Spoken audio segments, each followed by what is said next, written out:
সাধারণকালের দ্বাদশ সপ্তাহ বৃহস্পতিবার। প্রথম পাঠ আদি পুস্তক ১৬ অধ্যায়, পদ সংখ্যা ১ থেকে ১২ এবং ১৫ থেকে ১৬।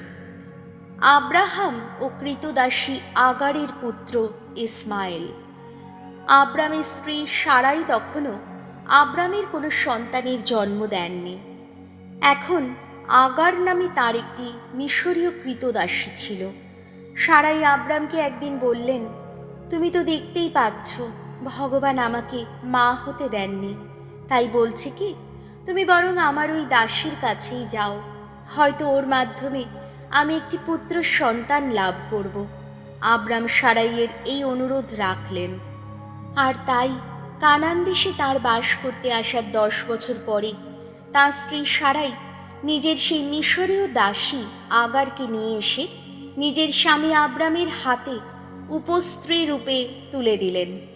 আব্রাম তখন আগারের কাছে গেলেন, আর আগারও গর্ভবতী হল।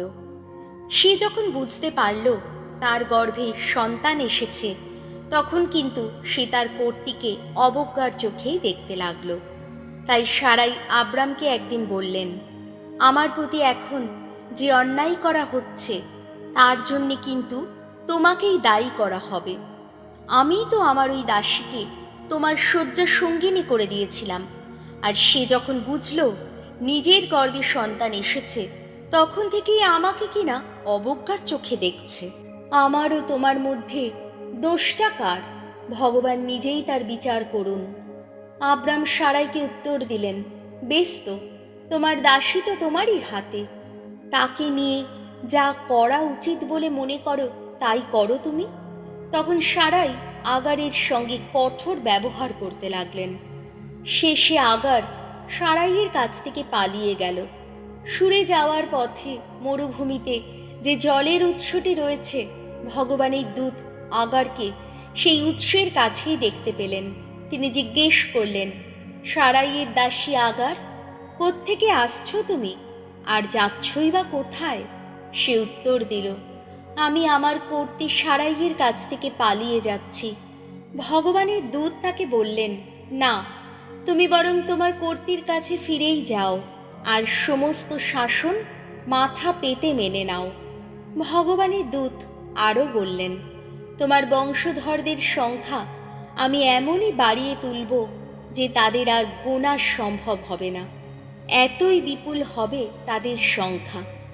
ভগবানের দূত এই কথাও বললেন, শোনো, তুমি এখন মা হতে চলেছ, তুমি একটি পুত্রের জন্ম দেবে, তার নাম রাখবে ইসমাইল, অর্থাৎ ঈশ্বর শুনতে পেয়েছেন, কেননা ভগবান তোমার আর্তনাদ শুনতে পেয়েছেন।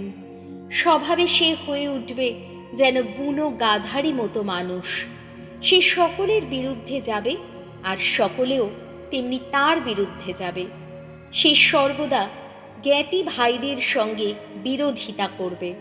পরে আগার সত্যিই আব্রামের একটি পুত্রের জন্ম দিল। আব্রাম আগারের গর্ভজাত তার এই পুত্রের নাম রাখলেন ইসমাইল। আগারের গর্ভে আব্রামের এই সন্তান ইসমাইল যখন জন্মালো, তখন আব্রামের বয়স ছিল ৮৬ বছর। প্রভুর বাণী, শাম সঙ্গীত ধুয়ো। ভগবানের গুণগান করো, আহা, চিরকালেরই তার দয়া। ভগবানের গুণগান করো, কত না মঙ্গলময় তিনি, তার দয়া সে তো চিরকালেরই দয়া। কেই বা বলতে পারে ভগবানের শক্তিদীপ্ত শতকীর্তির কাহিনী? কেই বা শোনাতে পারে তার সর্বগুণের বন্দনা? ধুয়ো। ভগবানের গুণগান করো, আহা, চিরকালেরই তার দয়া। ধন্য তারা, ন্যায় নীতি মেনে চলে যারা, সর্বদাই ধর্মাচরণ করে যারা। ওগো ভগবান, তোমার জাতির প্রতি আহা, কত করুণা তোমার। ওগো, আমাকেও স্মরণে রেখো তুমি। ধুয়ো। ভগবানের গুণগান করো, আহা, চিরকালেরই তার দয়া। তুমি নিজে এসে ওগো আমাকেও রক্ষা করো। তোমার মনোনীত জন যারা, আমিও দেখতে পাই যেন তাদের সুদিন।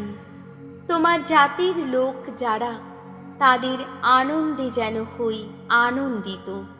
তোমার আপনজন যারা, যেন গর্ব করতে পারি তাদেরই গৌরবে। ধুয়ো ভগবানের গুণগান করো, আহা চিরকালেরই তার দয়া। বাণী বন্দনা, জয় জয় প্রভুর জয়। কেউ যদি ভালোবাসে আমায়, তাহলে সে মেনে চলবে আমার আদেশ। তাই আমার পিতাও তাকে ভালোবাসবে এবং আমরা তার কাছে এসে থাকব তখন। জয় জয় প্রভুর জয়। মথি রচিত মঙ্গল সমাচার, 7 অধ্যায়, পদ সংখ্যা 21 থেকে 29। যারা যিশুর কথা মেনে চলে, জীবনে কোনো কিছুই তাদের টলাতে পারবে না। যিশু একদিন তার শিষ্যদের বললেন, যারা আমাকে প্রভু প্রভু বলে ডাকে, তারা সকলেই যে স্বর্গ রাজ্যে প্রবেশ করবে তা নয়, বরং স্বর্গে বিরাজমান আমার পিতার ইচ্ছা যে পালন করে, সেই সেখানে প্রবেশ করতে পারবে। মহাবিচারের সেই দিনটি এলে অনেকেই আমাকে বলবে, প্রভু প্রভু, আমরা কি আপনার নামে প্রবক্তার কাজ করিনি? আপনার নামে কি অপদূত তাড়াইনি? আপনার নামে কি অনেক অলৌকিক কাজ সম্পন্ন করিনি? সেদিন কিন্তু আমি তাদের স্পষ্টই বলবো, না, কোনো কালেই তোমাদের আমি আপন লোক বলে তো মনে করিনি। যত অপকর্মার দল, আমার সামনে থেকে দূর হয়ে যাও তোমরা। তাই যে কেউ আমার এই সব কথা শোনে ও মেনে চলে, সে তেমন এক বুদ্ধিমান লোকেরই মতো, যে নিজের বাড়ি গড়ে তুলেছে পাথরের ভিতের ওপর। হঠাৎ বৃষ্টি নামলো, বন্যা এলো, ঝোড়ো হাওয়া বইল, ঝাঁপিয়ে পড়ল বাড়িটার ওপর, কিন্তু বাড়িটা তবুও ভেঙে পড়ল না, কারণ পাথরের ওপর গাঁথা ছিল তার ভিত। এদিকে যে কেউ আমার এই সব কথা শুনেও তা মেনে চলে না, সে কিন্তু তেমন এক নির্বোধ লোকেরই মতো, যে নিজের বাড়ি গড়ে তুলেছে বালির ওপর। হঠাৎ বৃষ্টি নামলো, বন্যা এলো, ঝোড়ো হাওয়া বইল এবং সজোরে বাড়িটার গায়ে ঝাপটা মারতে লাগলো, আর বাড়িটাও ভেঙে পড়ল। উহ, কি সাংঘাতিক সেই ভেঙে পড়া! সেদিন এখানেই যিশু এই সব বিষয়ে তার বক্তব্য শেষ করলেন।